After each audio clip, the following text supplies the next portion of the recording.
and welcome to iCAAD Insights. My name is Minta Johnson and I work for iCAAD. iCAAD is a platform dedicated to expanding knowledge, exchanging ideas, advancing well-being, as well as looking at the prevention and treatment of behavioural, mental and emotional health issues. We facilitate open dialogue and learning, and we do this through our communications network, which consists of online resources, including articles written by prominent professionals within the mental health and addictions fields, and videos. You can find out more about iCAAD by visiting www.icaad.com. Today, it gives me great pleasure to welcome Andrew Lovell, aka Shovel, and Robert Taylor. Welcome to both of you. Andrew is today a craniosacral therapist, a somatic experience practitioner, a men's group facilitator, and a civil celebrant. Since 1990, he has been a professional musician.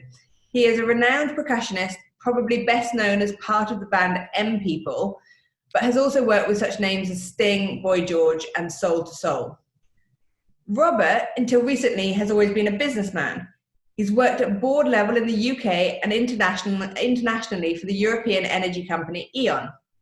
In 2013, Robert left corporate life and trained as a counsellor and psychotherapist at Regent's University in London, completing an MA in 2019. And he has a specific interest in existential psychotherapy and the role of gender in therapy. My first question for you both, or for Robert actually, is about gender and the role that that plays in recovery. Robert, if you could let me know more about your sort of opinion and what you've learned and studied about gender and the role in recovery, and whether you think different genders recover very differently. Okay, good morning, and thank you, Minta. Yes, gender. It's an interesting aspect of therapy, or which seeks to deal with any kind of issue. But in this case, of course, we're referring to addiction. I think traditionally, and there's quite a body of research that looks at this, that I guess the traditional view of the male gender when it comes to comes to help seeking, comes to showing vulnerability, gives a different picture to that demonstrated by women. But this is changing, and of course this changes with time. And when it comes to seeking help, there's an additional barrier, it seems, for men, which is about getting over this urge for competition, this urge for strength and isolation and withdrawal when it comes to any form of help seeking. I think one interest that I have is particularly in men's group work, and in that case, I think we can see the power that can be there if men can lay down their swords, can open their hearts, and can work on the issues that they face as part of seeking to recover from addiction. And of course, that's common also to women. But I think there's just, in some sense, an additional burden that's there for men to fully open and to participate in seeking the connectedness that's necessary for healing. And so, why do you think then it's easier for men within a group to put down their swords, as you say, and reach out, than it is for in individual therapy, or just, for them on their own to do that? Okay. I mean, I think if we look at individual therapy, of course, that tends to be, yes, it's an individual dyad. It's also a very asymmetrical relationship. We have a patient or a client, depending on the terminology that we would use, who is speaking and talking about their lived experience or the issues that they're facing in recovery in this case. And a therapist, regardless of modality, that is fundamentally there in a particular role, is not there to disclose themselves. They are there for the individual.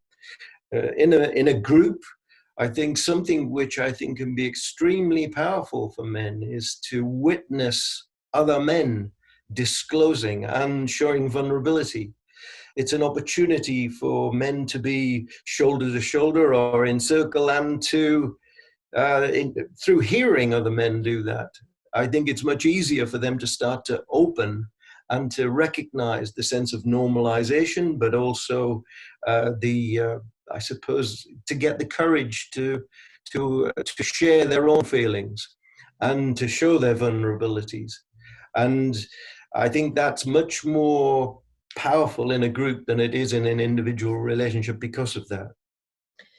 Thanks. And do you think it's anything to do, as you're talking, I was thinking, is there anything that's like to do with evolution? If you think about it, sort of men would hunt in packs, they would, then it's come in the team sports that men do, they are more comfortable, seems to be more, they're very comfortable in team sports, and then they seem to like doing things in groups, really, from back in time.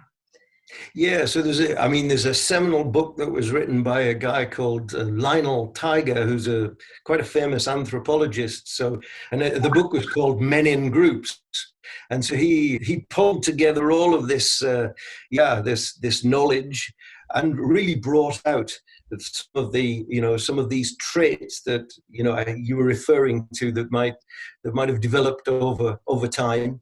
And he was very famous for the term male bonding. So yes, of course, that's important. And I think men do like doing things together.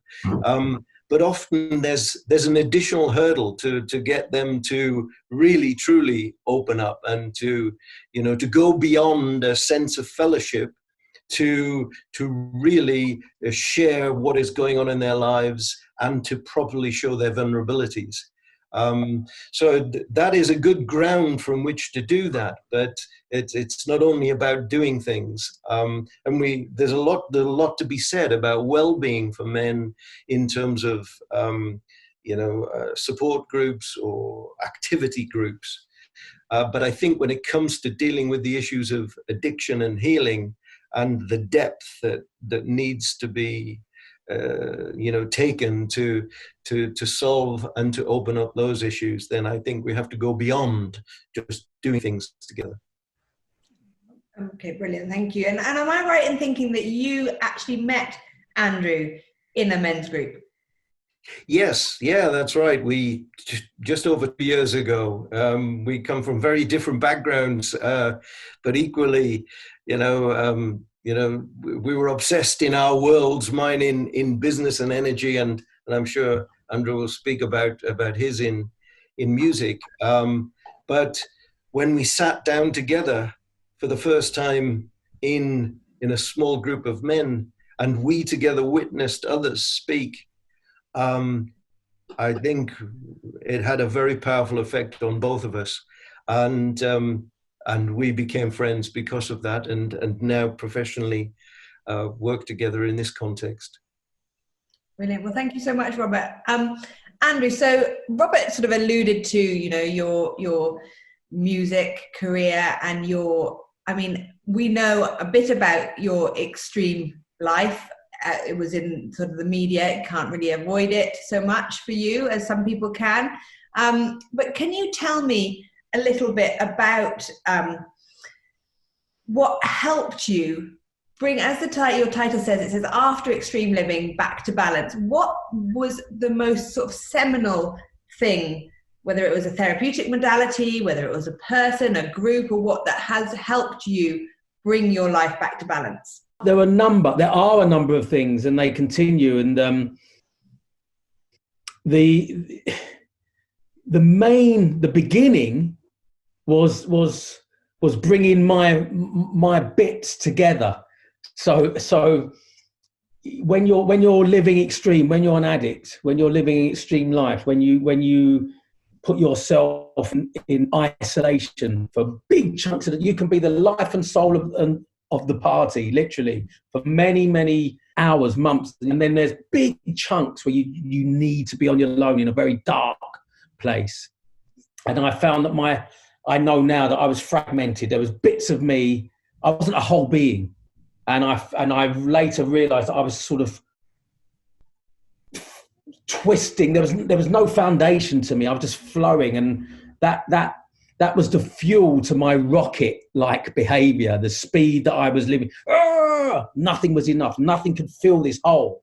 So I suppose my healing, I suppose, began finding my mum, realizing that my mum hadn't given me away as I thought she had. So my pain began from being adopted. So my subconscious, if my mother's given me away, where's my how much self-worth? If your mother gives you away as a baby, for me, my self-worth, my self-esteem, my belonging, where are my roots? This is all on a very deep subconscious level as well. I was within a white family as well. I'm half Jamaican. It was never spoken about.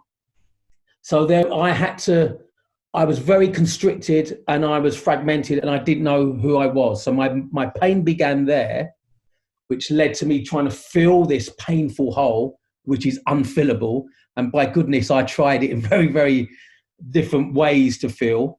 And so the seminal moment, as you call it, was in 1998, and finding my mum, and my mum saying to me, well, she didn't actually say, my dad explained, because she was in her own shame, but being in a space where my mum was here, and the story that I believed wasn't exactly true. So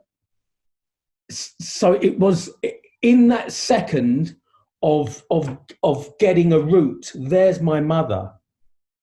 I can hold on to suddenly, in 33 years later, it's the first time ever in my life I could hold on to something. But that was also the first massive realization of how I hadn't been holding on to nothing, and there was nothing to hold on to. And I felt all my life up until that point, I'd been tumbling through this empty space. And any time I did grab onto something, it had grease on it. And I would just flow down and again, just be tumbling in air, in nothingness. And so that the very point of a companion, of a togetherness, of knowing of the beginnings of knowing me and where I'm from, and tapping into that, I wasn't abandoned in the way that I thought I was abandoned. Began that small, minute seed began the journey of healing for me, and it took many, many, many years and ups and downs, but it began at that point. Okay, thank you. And so, what from that point, you found your mum or heard from your mum, and then you began your journey of recovery, I imagine, and you ended up now as a craniosacral therapist. And how did you make that transition? What can you tell me a bit about the why you have made the transition from music to this sort of therapy, whether it's linked, somatic experience practitioner? Can you feel the link between the synergy between music and these therapies, or explain that journey to me? I'm also work with and have sat with shaman, and it's a path I walk, and so everything is frequency, everything is vibration, everything is energy. We are, this table is, this laptop, music is an obvious vibration, frequency and energy. Anger, love, passion, hate, again, they're all sort of invisible, but they all flow in us and between others, in groups, in families. And so when I first began to feel my emptiness. So when I'm in the band, I was a plumber who used to, for 9 years, used to dream about doing music.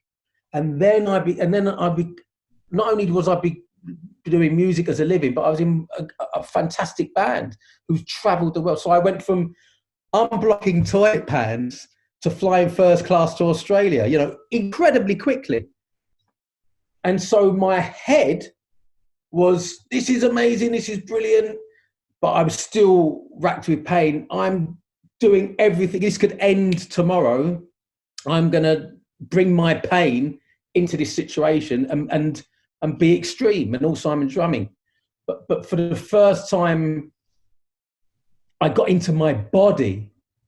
I recognized that my body, that there even was, the first time I came out of here and went down and got into my body, which was when, through acting out, staying up for 4 or 5 days and getting to a bit of an older stage. I was in my mid-40s and my back went, and I ended up seeing this person who was a craniosacral therapist who I'd never heard of I didn't know what that was, but I was trying all sorts of therapies. I wouldn't go to the doctor. I knew what it was, and within an hour of getting off of that craniosacral therapy couch, which was in 2006, I only had my physical pain eased by about 80%, but I'd had this whole experience of my anger coming to me and talking to me about how my anger has been ruling my life. And I mean, it flipped me out. It was just like, what has just gone on? What have you just done? It flipped me out so much that I went from being an expelled kid from school at 15 to now at 44, going home from that session, opening my laptop and applying to join a craniosacral therapy. I mean, never in my life did I think I'd be sitting at a school desk, And that's when it began. And to get to learn for me for the first time in my mid-40s about what my molecules, atoms, having a sensation of what I'm putting into my body has a direct influence on how I'm thinking, acting, my words, thoughts, deeds, and actions. It was a mind-blowingly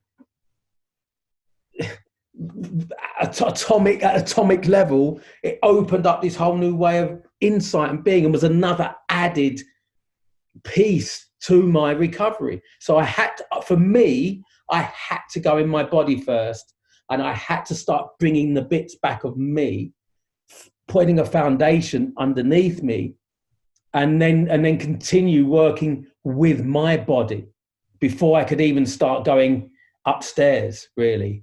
And that's what's worked for me.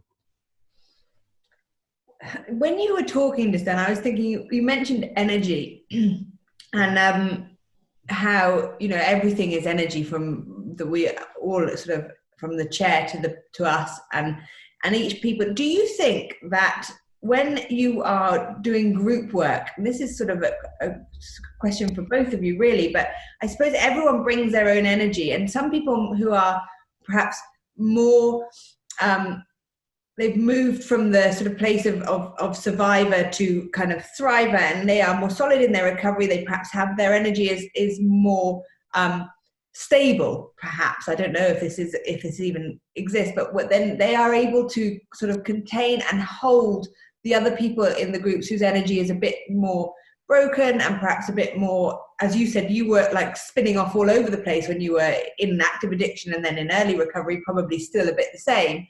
To be in a place where people have this stable energy and this consistent, energy, do you think that aids the others who are, uncertain when they come into the group? But for me, absolutely. And I love circles.